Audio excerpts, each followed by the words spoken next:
Navigating the sweeping architecture of human existence reveals that growth never follows a flat, repetitive circle, but instead ascends as a living spiral through the ancient archetypal stages of the maiden, the mother, and the crone. Moving through these profound transitions of life means revisiting familiar lessons, old emotional landscapes, and recurrent patterns from entirely different altitudes of wisdom, proving that evolution is an upward climb rather than a trapped loop. When a difficult phase or relational challenge reemerges, it is easy to feel discouraged and assume you have made zero progress, mistakenly believing you are stuck repeating the exact same mistakes of your past. Yet the sacred geometry of human development ensures that while everything appears to come full circle, you never land on the same exact coordinate where you stood before, because you now occupy a completely higher tier of awareness. The maiden phase initiates this grand journey with wide-eyed exploration, raw innocence, and the initial, stumbling attempts to understand the boundless world through the lens of pure discovery and external validation. During this energetic chapter, the individual moves hastily through experiences, collecting impressions, making impulsive emotional investments, and learning hard lessons about boundaries, charm, and human transience through trial by fire. As time and experience accumulate, the journey naturally ascends the spiral into the archetype of the mother,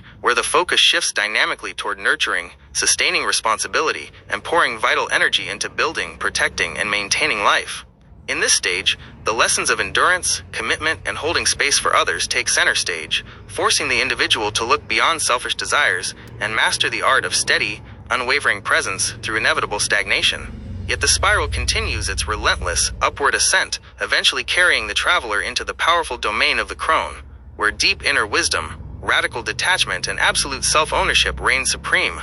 The crone looks back across the vast landscape of the maiden's impulsive fires and the mother's heavy responsibilities, recognizing the divine perfection in every single struggle, parting, and non-decision along the way. When you circle back around to themes of trust, boundaries, and emotional self-mastery from this elevated vantage point, you realize you are dealing with the exact same core human patterns, but your capacity to handle them has expanded infinitely. You no longer react with frantic panic or desperate attempts to control external outcomes, because the spiral has lifted you to a level of profound serenity where strategic non-action becomes your default state of power. This spiral model shatters the discouraging illusion of linear failure, teaching you that encountering a familiar emotional hurdle is not a regression, but an invitation to conquer it from a position of hard-earned mastery. Every time life brings you back around to a familiar theme, whether it is dealing with difficult personalities, setting firm boundaries, or choosing happiness regardless of outer conditions, you are being tested on a higher plane of consciousness. Because you have evolved through the maiden and mother phases, your perspective has sharpened, transforming what once felt like an insurmountable crisis into a simple, observable data point that requires zero emotional panic.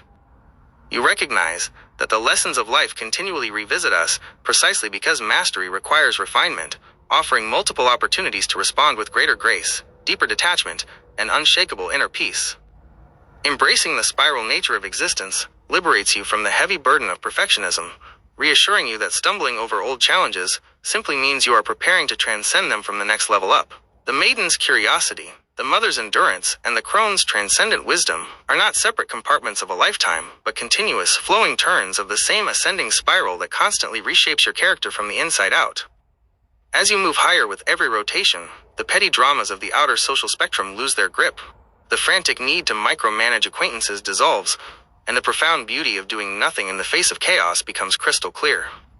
You stand firmly on a higher level of the spiral, looking out across the vast human landscape with absolute sovereignty, completely liberated from the past and entirely at peace with the unfolding journey of your own limitless evolution. Rising above boundaries as the spiral ascends to its highest tier reveals a profound philosophical shift, recognizing that the very concept of a boundary is an imposition of personal will onto the external world and others. In the earlier turns of the journey, during the formative exploration of the maiden and the heavy responsibilities of the mother, boundaries are forged as iron walls, defensive mechanisms meant to keep out toxicity, control the behavior of difficult people, and protect a fragile inner peace from external chaos. Yet as consciousness climbs higher up the spiral into the domain of absolute self-mastery, the reliance on rigid boundaries begins to dissolve entirely, because a person who has mastered their own emotional creation no longer requires defensive barriers to guard their serenity. A boundary inherently operates as an outward projection of control, functioning on the premise that you must dictate what others can or cannot do in order for you to remain calm and centered. It whispers the command that others will not cross, will not behave a certain way, or will not include certain elements in your vicinity, thereby tethering your internal peace to external compliance. When you truly realize that you are the sole creator of your own emotions and that happiness is an internal choice regardless of external storms, the desperate need for boundaries evaporates into thin air. You stop policing the behavior of acquaintances, annoying allies, or toxic personalities, because no action from the outside world has the power to breach a sanctuary anchored entirely in radical self-ownership. Ascending past the need for boundaries does not mean stepping into vulnerability or inviting harm, but rather stepping beyond the need to control the unmanageable machinery of other people's lives. Instead of erecting walls to keep the world out, you expand your own inner capacity until nothing outside of you has the weight to destabilize your core frequency. This is the ultimate realization of the spiral's peak, where the friction of imposing your will onto others is replaced by the effortless, fluid grace of letting everything flow past you without attachment, resistance, or demand.